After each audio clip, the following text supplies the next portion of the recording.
This video is going to show you how to connect to either the LMS 100 or 500 series scanner and request the output from one scan. First we need to start the SOPAS software and click Connect to New Device.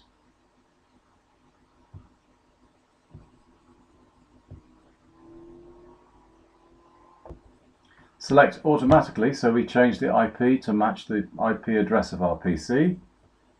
You can see the current settings and the new settings.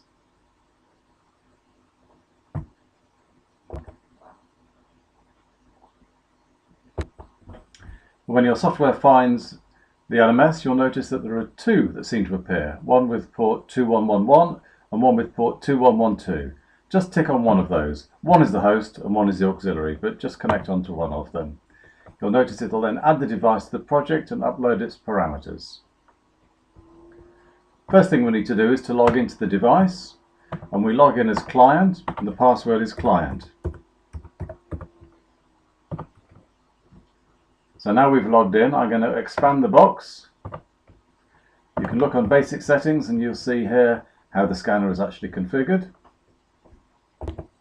I'm going to click down on data processing, and I only want to have a small amount of data out just for this test. It's easy to show you. So I'm going to say let's output data from, for example, 85 degrees, and we're going to stop at 95 degrees. 95 degrees. And let's set it so that we're only sending the data out every 1 degree.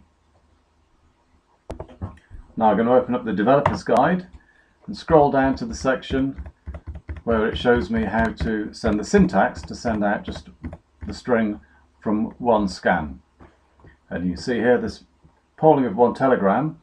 If we send this string here, I'm just going to copy and highlight that. Just copy that. Let's go back to SOPAS and go through to the terminal emulator. So click on the terminal emulator, click on New Connection, and we go and select TCP/IP. We're going to connect on the port 2112 and make a connection. Oops, I've still got it running. Let me just turn that off. Okay, so now we've got a connection. I'm going to paste in my command and just expand the box here. And from this point on here in the string, you can see I'm getting my values back in hex. If I now do the same thing again, but put an object very close to the scanner, you can see now the measurements have all changed. And I'll do the same thing again, but with the measurement a little bit further away from the scanner. So you can see the figures changing here. So that's just by sending this one command to get the measurement output. Obviously, we're only taking a few measurements here. We could do that through the much wider area of the scanner. So if I choose to do it from -5 to 185, then we're going to get a lot more data come back.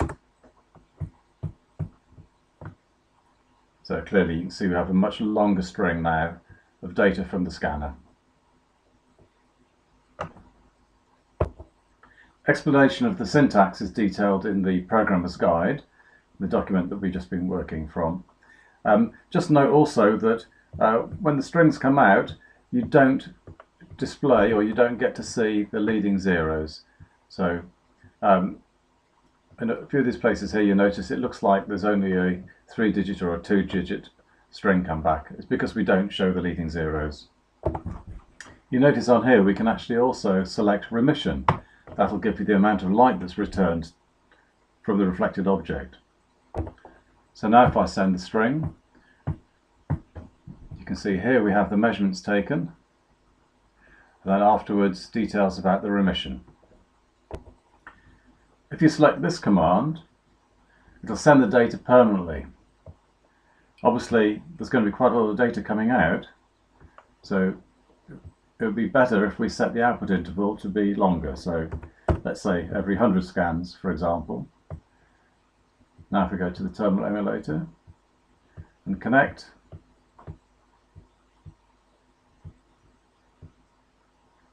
and we put in the command,